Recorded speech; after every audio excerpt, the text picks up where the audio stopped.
Hello అండి, నేను మీ శ్యామల. ఈరోజు మన ఎక్తి కిచెన్లో ఇవాల్టి వీడియో వచ్చేసి బొబ్బట్లు, ఉగాది స్పెషల్ బొబ్బట్లు ఎలా తయారు చేసుకోవాలో ఇవాల్టి వీడియోలో చూపిస్తున్నానండి. అలాగే ఇప్పుడైతే మనం భక్షాలు అని, పూర్ణం బూరెలు అని, బొబ్బట్లు అని అంటూ ఉంటాం కదండి.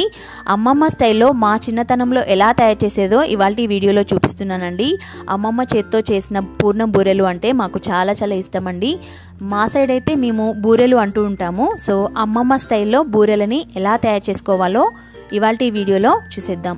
ముందుగా ఒక గంజు తీసుకొని అందులోకి 1 గ్లాస్ శనగపప్పుని తీసుకుంటున్నానండి.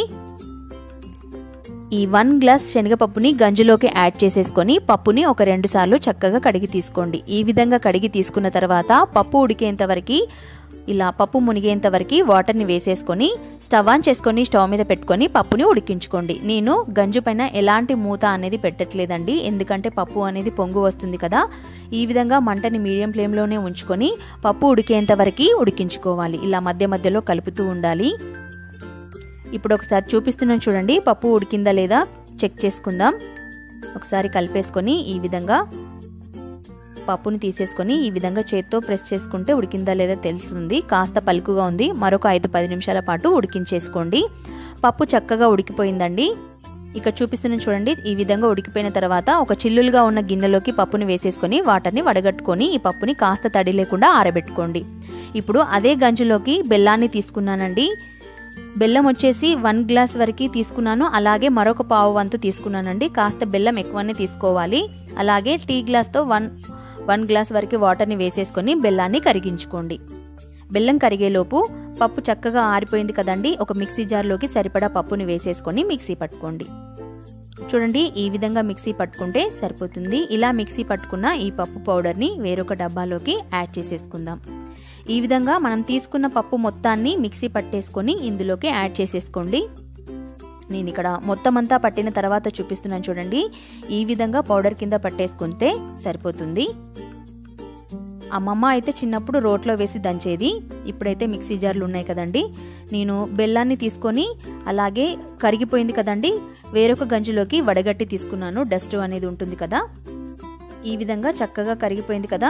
ఎలాంటి పాకం అనేది అవసరం లేదండి, చక్కగా కరిగిపోయి జస్ట్ బాగా మసిలితే సరిపోతుంది. ఆ తర్వాత మనం మిక్సీ పట్టుకున్న శనగపప్పు పొడిని వేసేసుకోండి. ఈ విధంగా శనగపప్పు మొత్తాన్ని వేసుకున్న తర్వాత అందులో అంతా కలిసేలాగా బాగా కలిపేసుకోండి. ఇది కూడా బాగా తుకతుక ఉడకాల్సిన అవసరం ఏం లేదండి, జస్ట్ అలా చక్కగా కలిసిపోయిన తర్వాత స్టవ్ ఆఫ్ చేసేసుకోండి. ఇదే కాస్త దగ్గర వచ్చేస్తుంది చల్లారిపోయేలోపు. అలాగే పిండి ముద్దను తీసేసుకున్నానండి. ముందుగానే గోధుమ పిండిని కలిపి పెట్టేసుకున్నాము. సో ఇక్కడ చేసేస్తుంది చూడండి.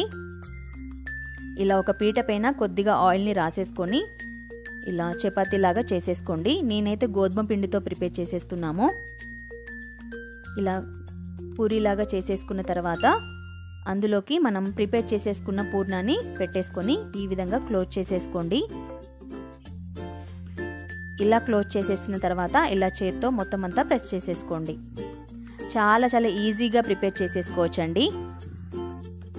చూసారు కదా, చాలా చాలా ఈజీగా ప్రిపేర్ చేసేసుకోవచ్చు. మా చిన్నప్పుడు అమ్మమ్మ అయితే ఇలాగే చేసేసేదండి. ఇలా చపాతీని పీట పైన ఇలా ప్రెస్ చేసేసుకొని చపాతీలాగా చేసేసుకొని మధ్యలోకి ఈ విధంగా పూర్ణాన్ని పెట్టేసుకొని ఈ విధంగా క్లోజ్ చేసేసేది. ఆ తర్వాత ఇలా మిగిలిన పిండిని తీసేసుకొని ఇలా చేత్తో ఒత్తేసుకోవడమే. చాలా చాలా ఈజీగా ప్రిపేర్ చేసేసుకోవచ్చండి. ఇలాగే మనం తీసుకున్న పూర్ణం మొత్తాన్ని చేసేసుకోండి. చూడండి, ఇలా చేసేసి సాటలో పెట్టేసేది. ఆ తర్వాత మనం సరిపడా ప్రిపేర్ చేసేసుకున్న తర్వాత స్టవ్ ఆన్ చేసుకొని స్టవ్ మీద పెనం పెట్టేసుకొని కొద్దిగా ఆయిల్ని కానీ నెయ్యిని కానీ అప్లై చేసేసుకోండి.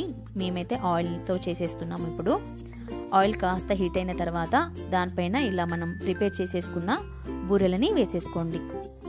చక్కగా మంటని మీడియం ఫ్లేమ్లో ఉంచుకొని చక్కగా నెమ్మదిగా అటు ఇటు 2 వైపులా చక్కగా కాల్చుకోండి. టేస్ట్ అయితే చాలా చాలా బాగుంటుంది. మా చిన్నప్పుడు మాకు ఇలానే చేసి పెట్టేది మా అమ్మమ్మ. అలాగే దేవుడికి నైవేద్యంగా కూడా ఇలాగే చేసి పెట్టేవాళ్ళు. ఎంతైనా ఓల్డ్ ఈజ్ గోల్డ్ అంటారు కదండి. కాకపోతే ఇప్పుడైతే మనకి మిక్సీ జార్లు అలాంటివి వచ్చేసాయి, కానీ అప్పుడైతే అమ్మమ్మ వాళ్ళు రోట్లోనే వేసి దంచేవాళ్ళండి. సో ఆ టేస్ట్ అనేది మరింత బాగుంటుంది. చూసారు కదా ఇలా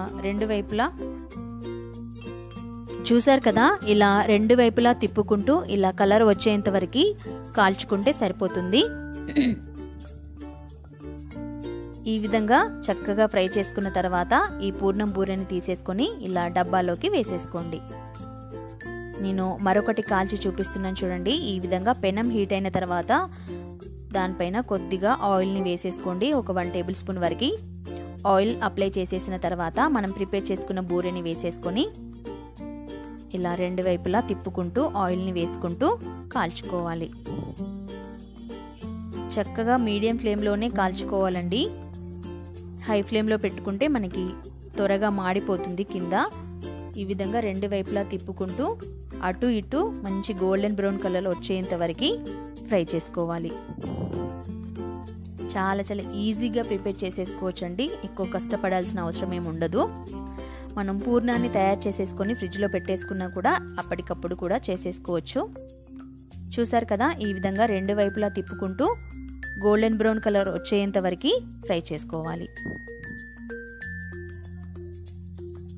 చూడండి, రెండోది కూడా రెడీ అయిపోయింది. ఇలాగే మనం దీన్ని కూడా ఇందాక మన డబ్బాలోకి వేసేసుకోండి. ఇలాగే మనం మొత్తం ప్రిపేర్ చేసేసుకున్న తర్వాత చూపిస్తున్నాను చూడండి, పూర్ణం బూరెలు అనేవి రెడీ అయిపోయి చూడండి. చూసారు కదండి, ఇవాల్టి రెసిపీ పూర్ణం బూరెల్ని ఎలా తయారు చేసుకోవాలో. మా చిన్నప్పుడు అమ్మమ్మ అయితే ఇలా తయారు చేసేదండి. సో మీకు చూపించాలని ఈ వీడియో చేసేసాను.